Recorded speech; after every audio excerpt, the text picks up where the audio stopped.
क्या आपने कभी सोचा है, नवरात्रि सिर्फ पूजा पाठ और भजन का नाम नहीं है। यह केवल एक वार्षिक अनुष्ठान नहीं है, बल्कि यह वह दिव्य समय है जब ब्रह्मांडीय ऊर्जाएं हमारे भीतर की सुप्त शक्ति को जगाने के लिए अनुकूल होती हैं। यह 9 रातों का महापर्व हमें अपने वास्तविक स्वरूप से परिचित कराता है, हमें अपनी असीम आंतरिक शक्ति का अनुभव कराता है। आज हम आपको नवरात्रि के उन गहन आध्यात्मिक रहस्यों से अवगत कराएंगे जो शायद आपने पहले कभी इस तरह नहीं सुने होंगे। यह यात्रा आपको केवल जानकारी नहीं देगी, बल्कि आपके आध्यात्मिक पथ पर एक गहरा मार्गदर्शन प्रदान करेगी। तो इस आत्म खोज की यात्रा में हमारे साथ अंत तक जुड़े रहिए। नवरात्रि यानी नव प्लस रात्रि। नव का अर्थ है 9 और रात्रि का अर्थ है वह समय जो अंधकार को मिटाकर प्रकाश की ओर ले जाता है। ये 9 रातें केवल कैलेंडर के दिन नहीं हैं, बल्कि ये हमारी आत्मा को अज्ञान, आलस्य और भौतिक बंधनों के अंधकार से निकालकर ज्ञान, ऊर्जा और परम प्रकाश की ओर ले जाने वाली दिव्य सीढ़ियां हैं। यह कालखंड हमें अपनी चेतना के गहरे स्तरों में उतरने का अवसर देता है। यह हमें सिखाता है कि बाहरी दुनिया की चकाचौंध से परे हमारे भीतर एक शाश्वत प्रकाश पुंज विद्यमान है। नवरात्रि हमें उस आंतरिक प्रकाश को प्रज्वलित करने की प्रेरणा देती है जो हमारे जीवन को सार्थक और आनंदमय बना सकता है। इन 9 दिनों में मां दुर्गा के 9 अलग अलग रूपों की पूजा की जाती है।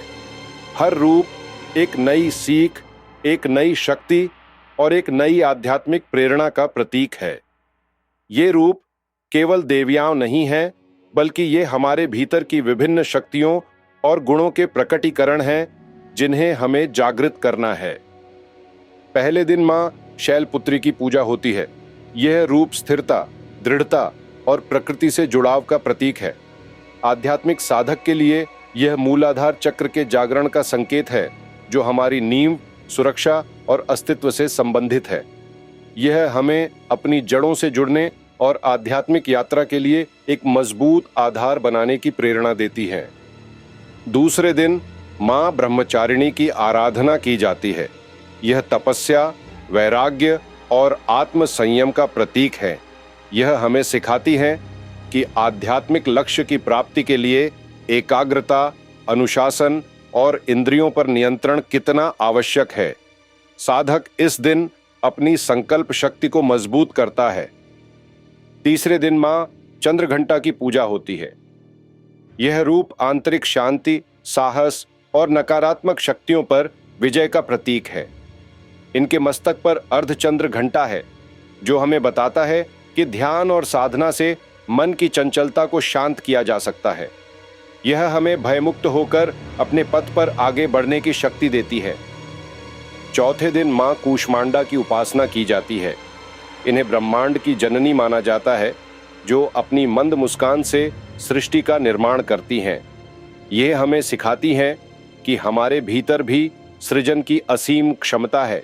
यह हमें अपनी रचनात्मक ऊर्जा को जागृत करने और जीवन में सकारात्मकता लाने की प्रेरणा देती है। 5वें दिन मां स्कंदमाता की पूजा होती है। यह मातृत्व, प्रेम और शुद्धता का प्रतीक है।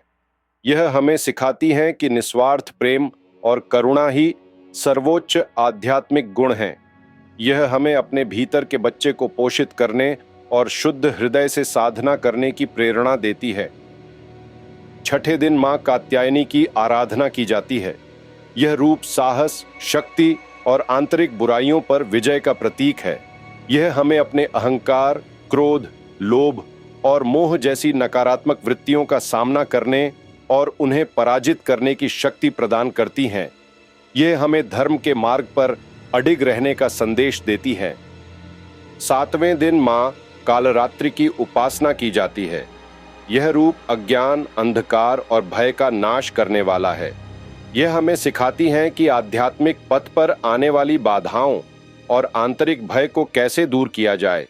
यह हमें अपनी कमजोरियों का सामना करने और उन्हें शक्ति में बदलने की प्रेरणा देती है।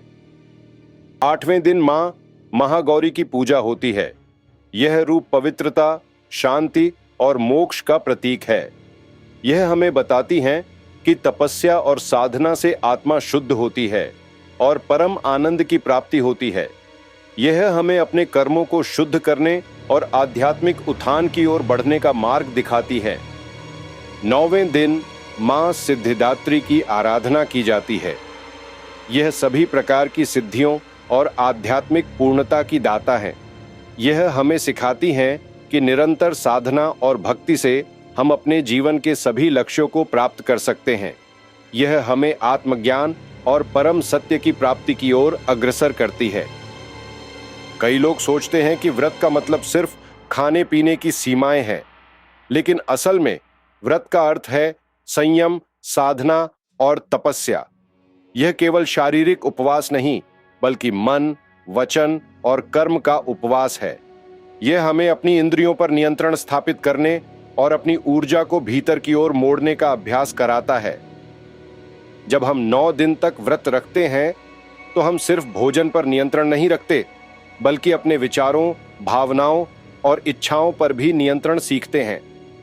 यह आत्मनियंत्रण हमें अपनी चेतना को उच्च स्तर पर ले जाने में मदद करता है। उपवास शरीर की शुद्धि करता है, मां की आराधना मन की शुद्धि करती है और साधना आत्मा को शक्तिशाली बनाती है।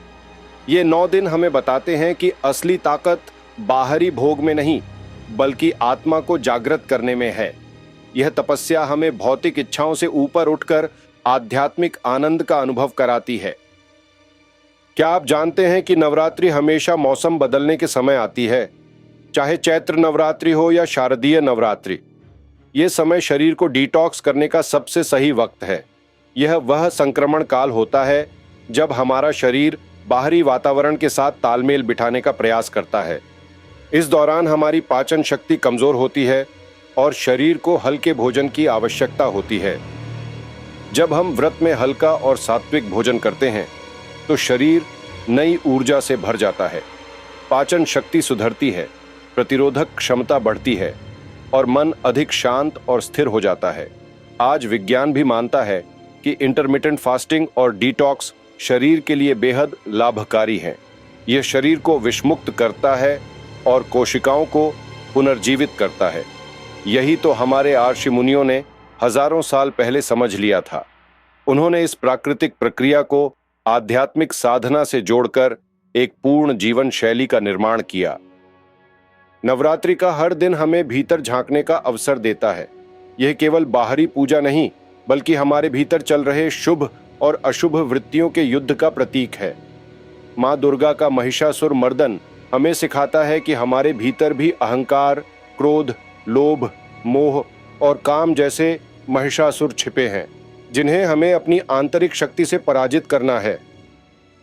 पहले दिन से लेकर 9वें दिन तक साधक अपनी कमजोरियों को त्यागता है और अपनी आत्मा को मां की शक्ति में समर्पित करता है। यह 9 दिन हमें सिखाते हैं कि हर इंसान के भीतर एक शक्ति है, लेकिन उस शक्ति को जागृत करने के लिए आत्मनियंत्रण, भक्ति और विश्वास जरूरी है। यह काल हमें अपनी कुंडलिनी शक्ति को जागृत करने और चक्रों को शुद्ध करने का अवसर देता है। कहा गया है, जिसने नवरात्रि के 9 दिन मां को समर्पित कर दिए, उसके जीवन से डर और नकारात्मकता हमेशा के लिए दूर हो जाती है। यह आत्मशुद्धि और आत्म उत्थान का महापर्व है। नवरात्रि हमें सिर्फ व्रत रखने का संदेश नहीं देती, यह हमें सिखाती है कि अपने भीतर की आलस्य को हराओ, अपनी इच्छाओं पर विजय पाओ और अपने जीवन में नई ऊर्जा जगाओ। यह हमें अपनी असीम क्षमता को पहचानने और उसे साकार करने की प्रेरणा देती है। मां दुर्गा के 9 रूप हमें याद दिलाते हैं कि चाहे कितनी भी कठिनाइयां क्यों ना हो, हर इंसान के भीतर एक अजेय शक्ति है जो हर अंधकार को मिटा सकती है। यह पर्व हमें अपनी आंतरिक शक्ति पर विश्वास करना सिखाता है। यह हमें बताता है कि हम केवल शरीर नहीं, बल्कि एक दिव्य आत्मा है जिसमें ब्रह्मांड की सारी शक्तियां समाहित हैं। नवरात्रि हमें आत्म साक्षात्कार की ओर ले जाने वाला एक मार्ग है, जहां हम अपने वास्तविक, शुद्ध और शक्तिशाली स्वरूप का अनुभव करते हैं। यह हमें सिखाता है कि जीवन की हर चुनौती का सामना हम अपनी आंतरिक शक्ति और मां के आशीर्वाद से कर सकते हैं।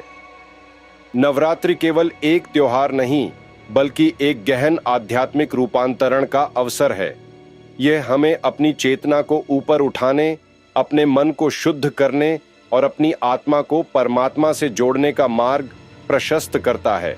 इन 9 दिनों में ब्रह्मांडीय ऊर्जाएं इतनी प्रबल होती हैं कि थोड़ी सी भी साधना हमें गहरे आध्यात्मिक अनुभव प्रदान कर सकती है। यह समय है अपने भीतर के दिव्य प्रकाश को पहचानने का, उसे प्रज्वलित करने का और उसके साथ एकाकार होने का। यह हमें सिखाता है कि सच्ची शक्ति बाहरी वस्तुओं में नहीं, बल्कि हमारे भीतर के शांत, स्थिर और शक्तिशाली स्वरूप में निहित है। नवरात्रि हमें उस आंतरिक शक्ति को जगाने और उसे अपने जीवन का आधार बनाने की प्रेरणा देती है। तो अगली बार जब आप नवरात्रि का व्रत रखें, इसे सिर्फ परंपरा मत समझिए, इसे अपनी आत्मा की यात्रा समझिए। इसे अपने भीतर की असीम शक्ति को जगाने का एक सुनहरा अवसर मानिए। इन 9 दिनों में मां की शरण में पूरी तरह समर्पित हो जाइए और देखिए कैसे आपके भीतर नई ऊर्जा, नया आत्मविश्वास और नई रोशनी जगती है। यह समय है अपने आध्यात्मिक पथ पर एक नया कदम बढ़ाने का। यह समय है अपने भीतर के अंधकार को दूर कर ज्ञान और प्रकाश से अपने जीवन को आलोकित करने का। मां दुर्गा की कृपा से आप अपने सभी आंतरिक और बाहरी शत्रुओं पर विजय प्राप्त कर सकते हैं। जय माता दी।